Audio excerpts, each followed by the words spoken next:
그거 아세요? 시끄러운 군중을 진정시키는 방법을 쉽게 배우고 어떤 환경에서나 더 자신감을 느끼고 사람들의 의견에 영향을 끼칠 수 있습니다. 여기 효과 만점인 요령이 몇 가지 있어요. 누군가를 처음 만나거든 천천히 눈 색깔을 확인하세요. 이 여분의 몇 초가 적절한 시간 동안 시선을 맞추도록 도와줄 거예요. 그러면 즉시 여러분에게 더 호감을 느끼게 하고 매력을 증가시킬 것입니다. 누군가 힘든 일을 즐겁게 하길 바란다면 어떤 보상도 약속하지 마세요. 비논리적으로 들릴 수도 있지만 만약 사람들이 대가를 받기를 기대한다면 의욕을 잃게 됩니다. 그러면 스스로 활동을 즐길 수 없게 됩니다. 기억해야 할 일이 있다면 어떤 특이한 행동과 연결짓도록 해보세요. 예를 들어 아침에 사무실 열쇠를 가지고 가는 것을 잊지 않기 위해 출입문 앞에 의자를 놓는 것이 있어요. 누군가 급하게 결정을 내리라고 재촉한다면 여러분을 조정하려고 하는 가능성이 큽니다. 가장 좋은 생각은 제안을 거절하는 것입니다.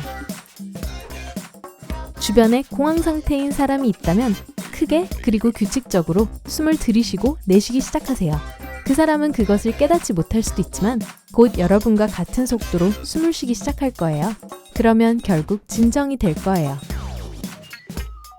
대화를 할 때는 두어 가지 질문을 한 뒤 자신의 이야기를 시작하세요.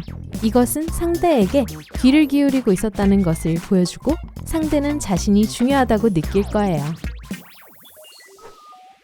자신을 조정하려는 사람과 대화를 하고 있다면 이마의 중심을 쳐다보세요. 이 지점은 눈높이보다 약간 높아야 합니다.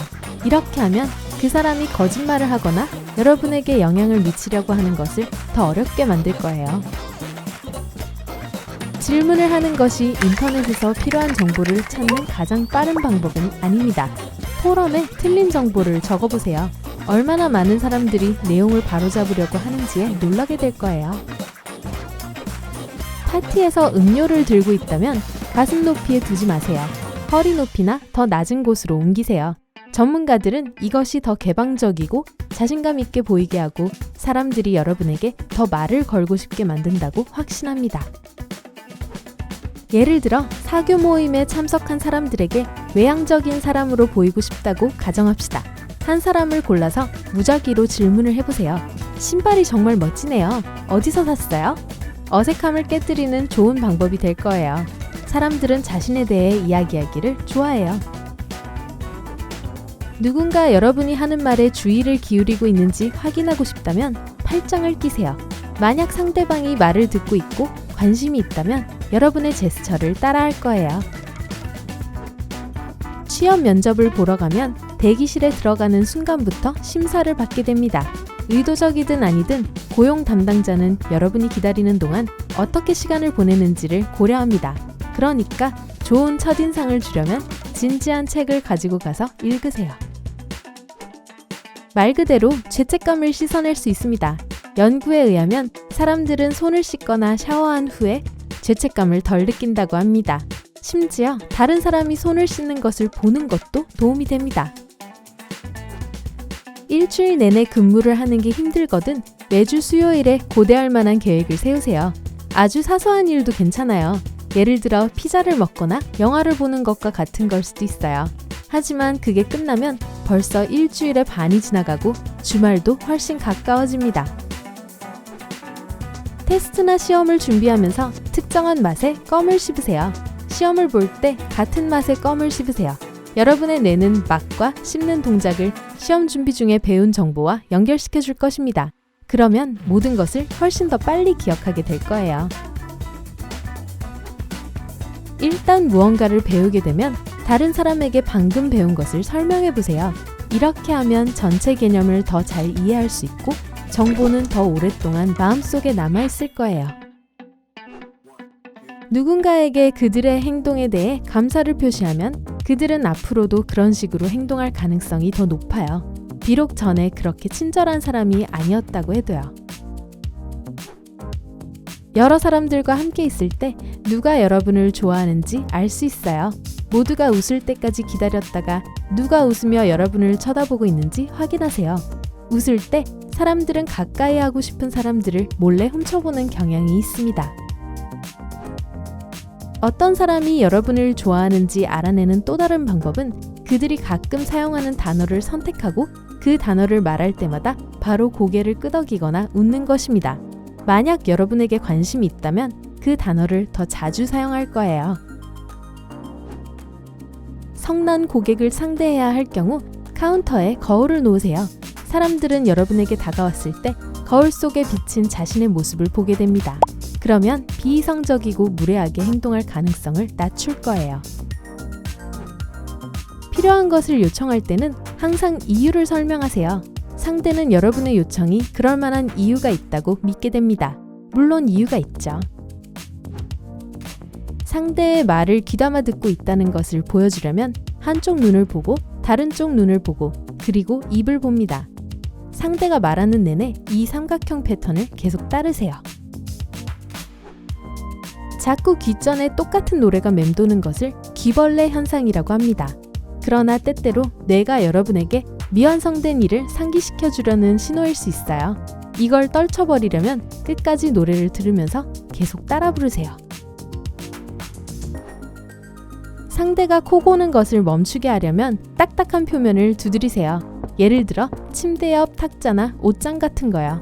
대부분의 경우 최소한 얼마 동안은 코골이를 멈추게 합니다. 베개를 나쁜 방법으로 사용하고 싶은 충동을 누르세요. 중요한 인터뷰나 만남을 성사시키고 싶다면 만날 사람과 오랫동안 알고 있었던 사이라고 생각하세요. 어떻게 인사하고 악수하고 즐거운 대화를 나눌지 상상해보세요. 이것은 큰 행사 전에 긴장을 푸는 데 도움이 될 거예요. 대중 앞에서 연설할 필요가 있을 때 물 한 병을 챙기세요. 연설 내용이 생각나지 않거든 물을 한 모금 마시세요. 이렇게 하면 연설문의 일부분을 잊어버려서 멈칫거린 거라는 걸 아무도 모를 거예요. 보통 사람들은 단기 기억 속에 7가지 이하의 정보만 저장할 수 있습니다. 그러나 서로 다른 정보를 그룹화하여 이 수를 늘릴 수 있어요. 그들 사이에 어떤 연관성을 생각해보세요. 그러면 더 많은 것들을 기억할 수 있을 거예요. 실패보다는 제대로 해낸 경우에 집중하세요. 심지어 여러분이 성공시킨 모든 것을 리스트로 만들 수도 있습니다. 비록 그것이 제 시간에 일어나는 것만큼 작은 것일지라도 말이에요. 누군가 여러분에게 소리를 지르거든 침착하게 행동하고 영향을 받지 않는 것처럼 보이도록 하세요. 여러분이 그렇게 동요하지 않는 것을 보면 상대는 더 화가 날 거예요. 하지만 곧 자신의 행동을 부끄러워할 거예요. 상대가 여러분을 믿게 만들려거든 사소한 실수를 인정하세요. 상대는 여러분을 가끔 자신의 약점을 드러내기를 두려워하지 않는 정직한 사람으로 인식하게 될 거예요. 이건 여러분에게 이롭게 작용할 수 있어요. 예를 들어 사람들은 논쟁에서 여러분의 의견을 더 잘 들을 것입니다. 대화 중에 고개를 약간 끄덕이기 시작하세요. 그러면 상대방이 여러분의 말에 더 주의를 기울이게 될 거예요. 그리고 상대는 그 이유를 깨닫지도 못할 거예요. 조용해지지 않는 대규모 시끄러운 청중 앞에서 이야기를 해야 한다면 할 말을 입으로 중얼거리는 것으로 시작하세요. 마치 이미 연설을 시작한 것처럼 적절한 몸짓도 함께요. 사람들은 그것을 알아차리고 거의 즉시 조용해질 거예요. 사람들이 어떤 경험의 전체를 똑같이 기억하는 경우는 거의 없습니다. 나중에 무언가를 기억할 때 어떤 사건이나 사람에 대한 처음과 마지막 기억이 가장 두드러질 거예요. 그렇기 때문에 좋은 첫인상은 물론 마지막 인상에도 신경을 써야 합니다. 항상 마무리를 잘하도록 노력하세요. 끝이 좋으면 다 좋은 법이에요. 중요한 취업 면접이 있다면 화요일, 수요일, 목요일에 할 수 있도록 최선을 다하세요. 월요일은 새로운 근무 주간의 시작이기 때문에 사람들이 긴장합니다. 그리고 금요일에는 모든 사람들이 이미 주말을 생각하고 있습니다. 누군가에게 여러분의 의견을 받아들이게 하고 싶다면 다른 맥락에서 계속 언급하세요. 또한 매번 다른 표현으로 대화 내내 반복할 수도 있어요. 상대는 곧 그 생각을 자신의 생각이라고 인식하기 시작할 거예요. 왜냐하면 두뇌가 그 생각을 이미 친숙한 것으로 분류하게 되기 때문입니다. 항상 자세를 똑바로 하고 영향력 있는 사람처럼 걸으세요. 사람들이 여러분을 더 존중하는 것을 느끼게 될 거예요. 게다가 자신감 있는 사람으로 보일 거예요. 그리고 더 신뢰할 수 있고 믿을만하고 매력적으로 인식됩니다. 지하철에서 누군가가 여러분을 쳐다보고 있다면 그들의 신발을 보세요. 멈추지 말고 계속 쳐다보세요. 그 사람이 아주 불편해할 거예요. 누군가와 대화하는 동안 손을 조절해 보세요. 손바닥을 보이는 것은 여러분이 진실하고 성실하다는 것을 나타냅니다. 그리고 손가락을 위로 향하는 것은 자신감을 전달합니다. 누군가가 여러분을 싫어한다고 생각되면 책을 빌려달라고 하세요. 두 사람 사이에 일종의 연결고리가 생길 거예요. 책을 돌려줄 때 책에 대한 의견을 책 주인과 공유하세요. 상대가 여러분에게 마음을 열게 도와줄 거예요. 하기 싫은 일을 부탁받으면 싫어요 라고만 말하세요. 사람들은 보통 거절하는 이유를 알려주길 기대합니다. 여러분의 솔직한 답변은 상대가 여러분을 설득하려고 하는 것을 단념하게 만들 거예요. 사람들은 선물이 마음에 들길 바랍니다. 저도 똑같은 걸 샀어요. 라는 쪽지와 함께 받은 선물을 좋아할 가능성이 높아요. 연구에 따르면 사람들은 상대가 자신도 갖고 있는 물건을 선물로 주면 더 친근감을 느낀다고 합니다. 누군가가 큰 소리로 떠들어대서 방해하려 한다면 계속 말하세요. 중요한 것은 목소리를 높이지 않는 것입니다. 이전과 똑같아야 합니다. 방해하려던 사람은 곧 어색해하고 침묵하게 될 거예요. 대부분의 사람들은 부모님을 존경하고 그들의 말을 믿습니다. 그렇기 때문에 부모님으로부터 어떤 정보를 들었다고 말한다면 다른 사람들은 무의식적으로 그것을 더 심각하게 받아들이게 됩니다. 사람들이 악수로 여러분을 판단하는 것은 상투적으로 들리지만 사실입니다. 미리 손을 비비면 더 좋은 첫인상을 줄 수 있어요. 그러면 손이 따뜻하고 건조해질 거예요. 아는 사람과 대화하기 싫으면 볼 때마다 정말 걱정스러운 표정을 지으세요. 결국 이 사람도 여러분을 만날 때마다 걱정하기 시작할 거예요. 그리고 반대로 만약 상대와 친해지고 싶다면 여러분이 가진 모든 열정을 가지고 그들을 맞이하세요. 회의나 협상 중에 연설을 마친 후에는 사람들의 눈을 바라보며 침묵 속에서 기다리세요. 여러분의 단호한 표정은 그들이 여러분의 말을 어떻게 인지하는지에 영향을 줄 거예요. 하지만 가장 중요한 것은 이 긴장된 순간에 절대 눈을 피하지 않는 것입니다. 만약 상대가 여러분을 위해 무언가를 해주길 바란다면 먼저 더 큰 부탁을 하세요. 더 어려운 부탁을 거절한 후에 사람들은 더 쉽게 보이는 요구에 동의할 가능성이 있습니다. 누군가에게 비밀을 공유할 만큼 신뢰하는 모습을 보여주면 더 강한 관계를 형성할 수 있습니다. 하지만 미리 흘려도 되는 비밀을 선택하는 것을 잊지 마세요. 친분을 쌓고 싶은 사람을 만나기 전에요. 사람들은 무의식적으로 많은 손동작을 사용하면서 큰 소리로 표현력 있게 빠른 속도로 말하는 사람을 똑똑하고 경험 많은 사람으로 인식합니다. 선택의 여지가 너무 많으면 결정을 내리는데 어려움이 있을 수 있습니다. 한 번에 4가지 선택 사항은 인간의 뇌가 처리할 수 있는 최대치입니다. 스스로에게 최대 4가지 대안을 제시하고 각각의 대안을 고려해보는 시간을 가지세요. 누군가와 친해지고 싶다면 그 사람에게 무언가를 설명해달라고 부탁하세요. 여러분은 상대보다 그 답을 더 잘 알고 있을 수도 있어요. 하지만 이것은 상대가 여러분에게 마음을 열게 만들 거예요. 잠을 제대로 못 잤다고 하더라도 두뇌에게 잘 잤다고 말하세요. 진정 잘 쉬었다고 믿을 때 잠을 많이 자지 않았더라도 두뇌가 더 잘 기능할 것입니다. 만약 종종 집에서 무언가를 하는 것을 잊은 것 같은 느낌이 든다면 손으로 가리키고 말하기 방법을 사용하세요. 문을 잠글 때 그 문을 가리키며 문이 잠겼어 라고 말하는 거죠. 그러면 무엇을 했는지 안 했는지 궁금해하지 않아도 될 거예요. 누군가에게 질문을 하는데 그 사람이 대답을 망설이거든 계속 눈을 마주치세요. 그것은 여러분이 대답을 두려워하지 않는다는 것을 보여주고 그 사람은 더 안심하게 될 거예요. 만약 누군가가 여러분의 의견에 동의하지 않을 거라고 생각되면 그 사람 옆에 앉으세요. 이 위치는 덜 적대적인 것으로 인식됩니다. 상대방은 위협을 느끼지 않고 여러분의 관점에 동의할 가능성이 더 높습니다. 열정은 전염성이 있습니다. 만약 상대가 여러분의 아이디어를 받아들이게 하고 싶다면 가능한 한 열성적이고 흥분하도록 하세요. 이런 감정을 목격하게 되면 대부분 똑같이 느끼게 됩니다. 사람들은 따뜻한 음료를 손에 들고 있으면 다른 사람들이 따뜻하고 좋은 성격을 가지고 있다고 생각하는 경향이 있습니다. 이것이 바로 아이스크림 데이트는 건너뛰고 좋아하는 사람을 초대해서 따뜻한 커피나 차를 마시는 게 더 좋은 이유죠.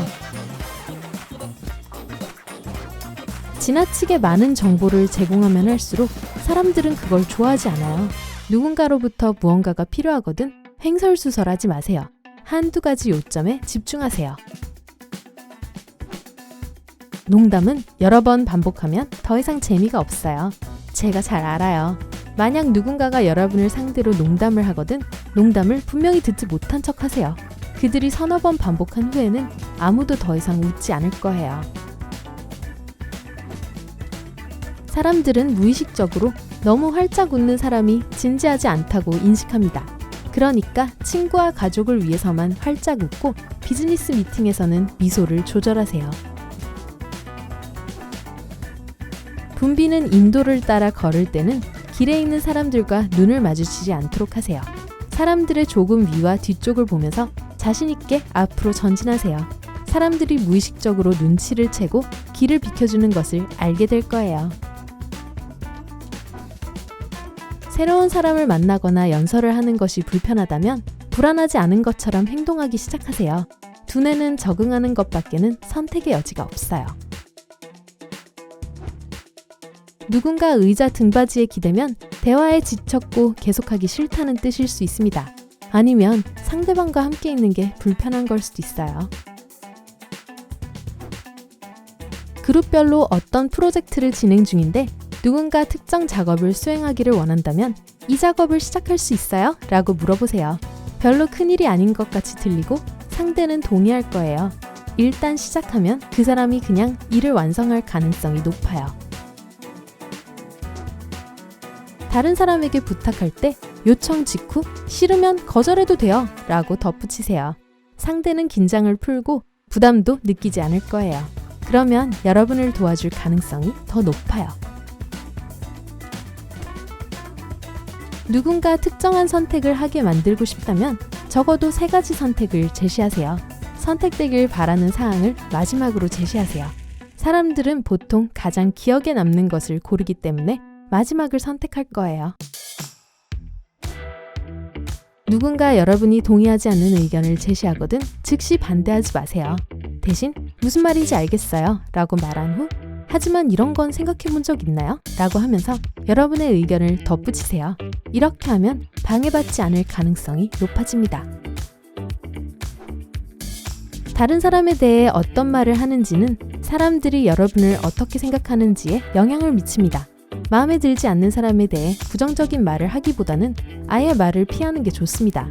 하지만 가능하다면 칭찬할 만한 무언가를 찾도록 하세요. 부탁을 할 때 절대 할 수 있어요? 라고 질문하지 마세요. 상대방은 무의식적으로 이것이 이론적인 질문이라고 생각합니다. 그렇다면 예라는 대답은 예, 이론적으로 할 수 있어요 의 뜻이 됩니다. 대신 그냥 이 문서를 출력해 주세요 라는 식으로 직접적으로 말하는 것이 낫습니다. 소개받은 사람의 이름을 잊지 않으려면 바로 그 사람의 이름을 불러주세요. 그것은 마음속에 있는 정보를 강화하는 데 도움이 됩니다. 그리고 상대방은 즉시 여러분을 좋아하게 될 거예요. 사람들은 자신이 이름이 불리는 것을 듣기 좋아합니다. 자신이 중요한 사람이라고 느끼게 만들거든요. 호랑이는 죽어서 가죽을 남기고 사람은 죽어서 이름을 남깁니다. 오늘 새로운 것을 배웠다면 이 영상에 좋아요를 주고 친구와 공유하세요. 여기 여러분이 좋아할 만한 다른 멋진 비디오들이 있습니다. 왼쪽 또는 오른쪽을 선택하고 삶의 밝은 면에 머무르세요.